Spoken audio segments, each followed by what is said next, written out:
Hey folks, today I would like you to take your skills related to graphing lines and writing the equation of lines to a new level.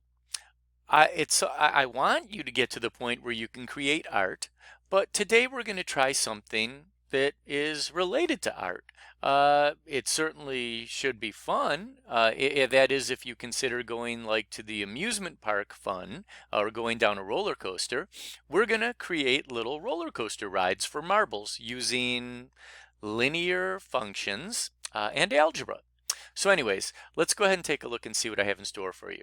The first thing is, what is a marble slide? I'm going to go ahead and press this launch button and the marbles drop. Yay! Now the first slide is usually a gimme, so you just press launch and it goes, and no big deal there, just so you can see what's happening. We're going to take a look at a slide where we have to do a little bit more work. Now in this slide you can see there's a curve, and we're not dealing with curves right now, so I'm going to go ahead and get rid of that equation, and instead we're going to try to use a linear equation like the ones we've been working on. Let me get myself out of the way, because the goal of these marble slides is to knock all the stars out, and I was covering up a star there for a second. Okay, so let's try making an equation like y equals mx plus b. And by the way, if you want, you could make an equation that looks like y minus y1 equals m times x minus x1. Can I get the minus up? Let's try that again. Minus x1. And you could just put in a slope and a point if you knew 2 points.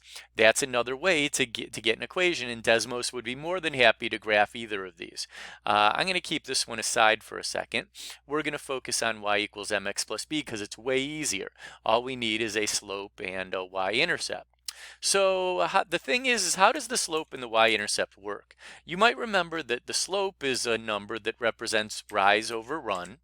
And then if we multiply the slope times x, we get a line. And of course, if we set that equal to y.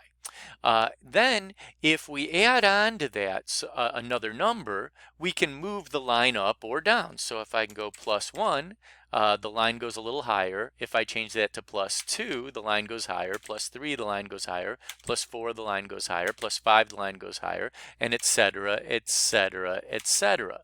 And you'll notice that not only is the whole line going higher, but the point where the line crosses the y-axis is going higher, and that's why we call this number the y-intercept. That is the y-intercept. In fact, for those of you that are visual learners, the b is equal to, let me write this as actually as a note. The b part is equal to the y-intercept. And for those that don't remember what that means, that is the point where the line crosses, where our line crosses the y-axis. And what is the y-axis? It's this vertical line going up and down that has numbers right next to it. Okay, so anyways, what we'd like to do is we'd like to knock out as many of these stars as possible. And one way we do that is by changing the slope and changing the y-intercept. Because look, if I hit launch right now, none of my marbles hit any stars, so that's a bummer. So what I'm going to do is try changing the slope. And I'm going to change the number on top from a 3 to a 4 to a 5 to a 6 to a 7. And I don't know if you noticed it, but it didn't seem to be getting me any closer to my goal. So I'm going to go back down and go, what if I go 6, 5, 4, 3, 2, 1. Still, I'm not getting any closer to getting any of my stars. So what if I change that 1 to a 0? Hey, that's looking better. But I'm still only getting 1 star. Or how about if I change it to like a -1? Aha! Now something interesting is happening. The only problem is I'm still only getting 1 star. So what if I can just lift that line up a little bit? What if I go, instead of plus 8, what if I go plus 9, plus 10, plus 11? Now we're getting a little closer. But now I'm still only getting 2 out of the 4 stars. So maybe I need to play around with the slope a little bit. What if I go -2 Uh-oh, -3, -4, -5. That's not better. What if I go back to -1 and then I go 0? That's not better. What if I go +1? That's not better. Huh, uh-oh. Now I'm at this weird point where no matter what I change the slope to, it doesn't seem to be getting better. What if I go ahead and get rid of, by the way, slope can be also a decimal. And although I'd love for you guys to work with fractions, I think decimals is going to be easier for this exercise. So if I go slope is equal to 0, I get a flat line. If I go +1, I get a line that's sloping in the wrong direction. If I go -1, I get a line that's sloping in the right direction, but I need less of a slope. And if I go -2, I get more slope, and -3 more slope. So I need a slope that is somewhere between -1 and 0. Aha! So we're going to try something like maybe -0.9 instead of -1. And then I'll go ahead and hit launch. And ooh, I got a new star. Now what if I do something like -8? And then I go ahead and hit launch. Hey, things are looking up. Now, the only thing is that maybe I might want this line to be a little bit lower, so maybe we go to 10. Let's see, is that better?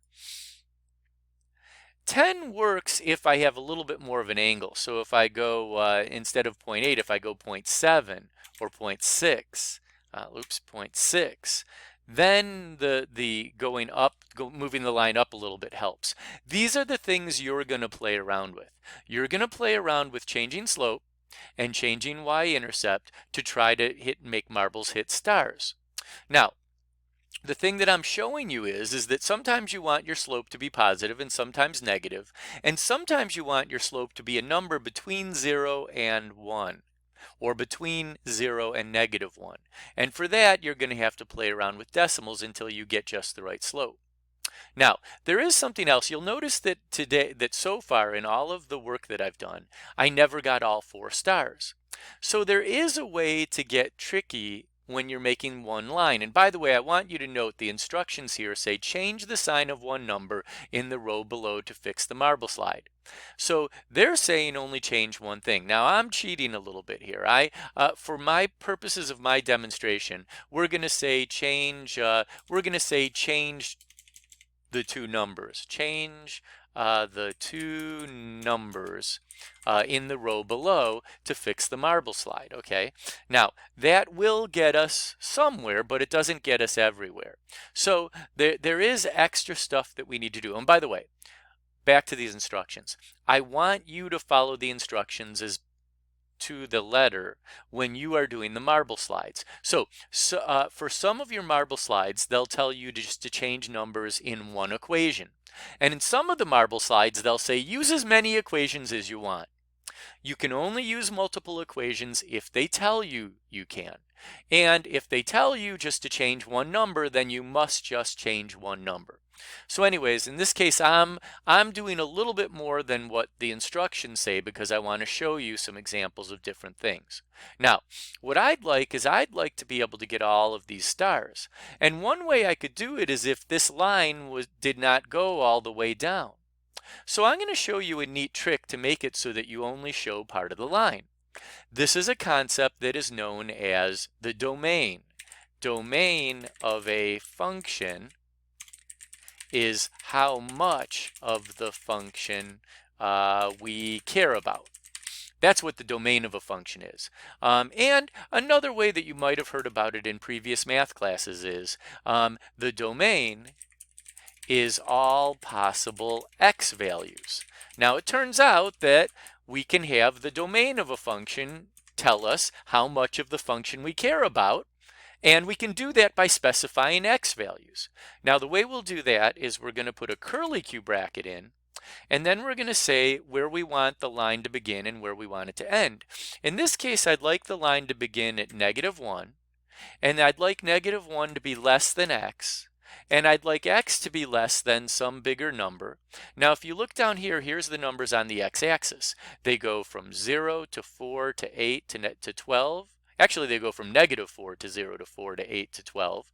And so each one of these lines in between must be 1. This is 1, 2, 3, 4. And by the way, this is -4, -3, -2, -1. I'm going to have my line begin at -1. And I'm going to have it go all the way to this star, which gets me to 7. So I'm going to go ahead and make that go to 7. And then I'm going to end curly Q bracket. And now I'm going to go ahead and try launch. Oh, by the way, you can see my line now only goes from x equals -1 all the way down to x equals 7. All right, so this worked. It made it so only so much of the line shows up. You're going to need to practice with this to get the hang of it. And by the way, there will be some hints for you on how to do this in your marble slide activity. They'll ask you just to change some numbers so you get a feel for it. So anyways, I'm going to go ahead and hit launch. And we can see, ooh, I am so close. Can you think of one little change that might work in order for me to get that last star? Let's pause the video for a moment and have you think. Okay, I'm hopeful that you paused the video for a minute and that you thought about what change you could make to get that last star. And I'm kind of hopeful that you thought maybe if this blue line was a little shorter. So maybe if instead of making it go all the way to x is 7, what if we made it so it only went to x is 6? Let's give it a try. Here we go. Yay! And people, that is going to be what you're up to today. Now, the challenges will start off relatively easy, but they're going to get much harder very quickly. And your goal is simply to get as far as you can and to try as hard as you can for as long as you can. I will tell you this, one of the secrets to getting better at math is not giving up. And quite the opposite, one of the secrets to getting better at math is to keep trying. Now, of course, it doesn't make sense to keep trying when you don't know what the heck you're doing. You want to combine a little bit of some of what you've learned and some of what you can find by looking back through your notes or searching the internet or asking your teammates or asking your teacher.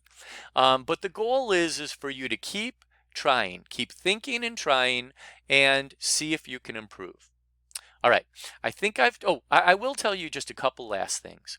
When you are specifying how long the line can be, I wanted to show you the full thing where you specify from the beginning to the end. But you don't have to specify both the beginning and the end. You could specify just the beginning, and then you get a line that starts at whatever this number is over here.